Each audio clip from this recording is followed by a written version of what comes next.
Welcome back to Combat Sports Weekly. We had a pretty loaded show at the top. This roundtable is going to be even more loaded. Let's get it started.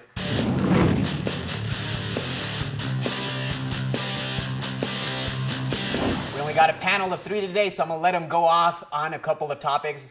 I guess a couple, because we're going to focus primarily on Ronda Rousey and Holm. Let's start with introductions. Ed Nunez, 6'10", the sports animal. Let us know the time that you're on the show. 11 a.m. to 1 p.m. Saturdays on the mic with Mike Adams. Yeah, you guys are doing a great job on there, by the way. I appreciate it. Like I said, it's a pleasure and honor to be on with Mike. He has so much knowledge. Yeah, screenwriter Michael Frankel, CageMinds.com. What else are you on? RedMenace.tv, we got a segment, and also check out the DC Life Uncensored on CageMinds.com. Yeah. Speaking of uncensored, let's go ahead and just go off on this. Holm versus Ronda Rousey. I emailed you guys. Let's just recap it. But Ed, what did you think? Well, I think, you know what, when we talked about this, a couple months ago, when it first came out, was it too soon? And then they moved the fight up a couple of months.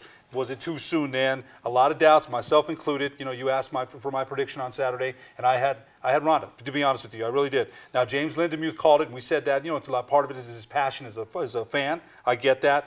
But look, I think the couple of things that did, surprised us all. She comes out with that, bullying tactic. Doesn't want to touch gloves. She doesn't touch gloves anyway. But right away, the straight left in the face and kept coming with it. We didn't see any head movement. No slide, no step and slide.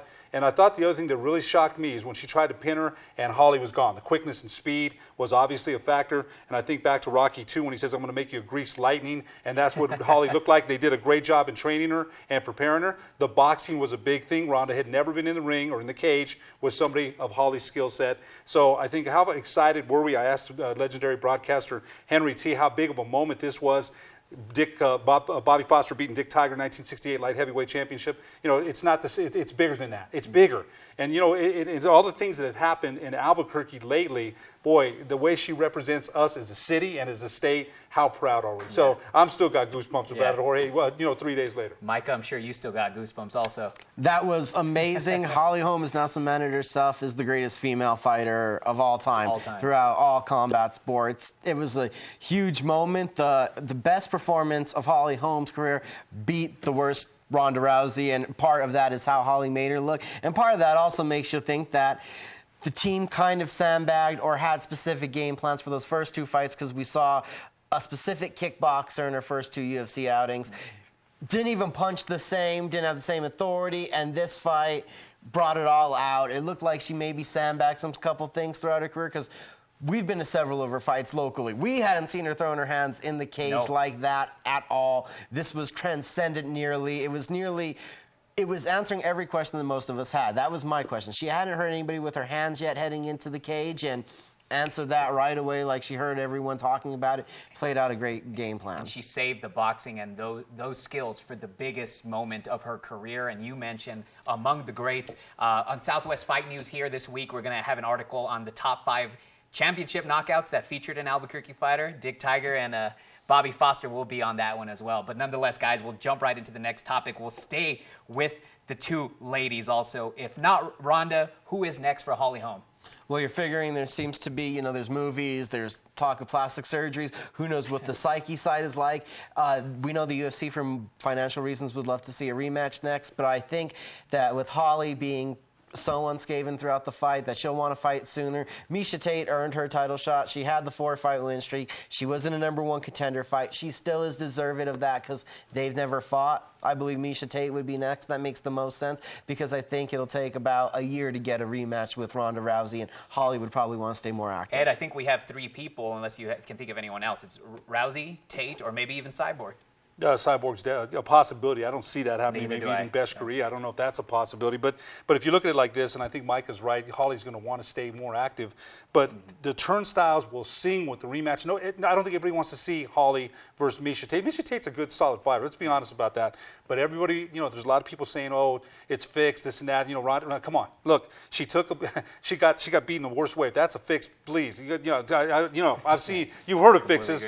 So I would think that the people want to see see, you know, again, what's going to make money. Dana White, he has that rematch in mind. I don't know how long it's going to be, but people would wait on that. But I think Micah's right in saying that Holly definitely wants to be active and wants to fight sooner than 6 months, I would think. But everyone wants to see that rematch, and I believe Holly will beat her, maybe even worse the next time. I really believe that. And it's a possibility. UFC 200, do you think, at the new MGM It's a good Arena? possibility. Yeah. Right there with Vitor Anderson, too.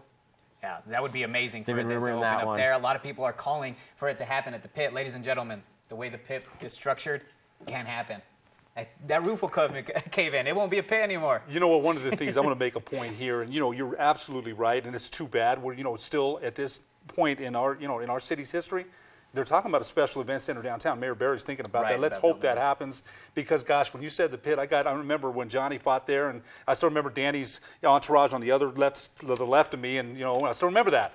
But yeah, that would be so great to see that here. Unfortunately, we just don't have an event center that can support that, and it's too bad. Right, and I know we can go off on this for an entire show. Maybe we'll dedicate some more time later. We got to jump into Miguel Cotto versus Saul Canelo Alvarez, a big Mexico versus Puerto Rico fight. Your prediction? You know what? I'm going to take Canelo, and I'll tell you what. Here's what we got here. You got a young buck at 25 against the veteran fighter, trained now by Freddie Roach, and he's taken apart Cotto's game from top to bottom.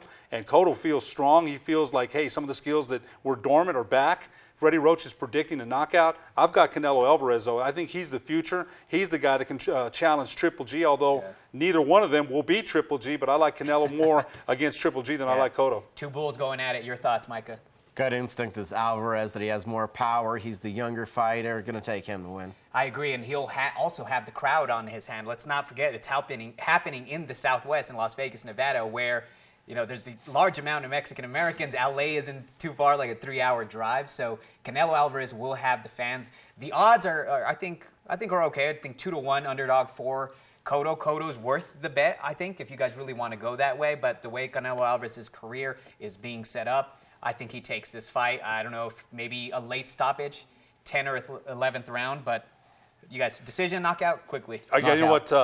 Decision. Decision? Knockout. Knockout? Well, that'll do it. Again, Holly Holm, Ronda Rousey, Miguel Cotto, Canelo Alvarez, 2 big fights happening within the span of a couple of weeks. So, I mean, that'll do it for today. Make sure you guys catch us next week. We'll be recapping that fight.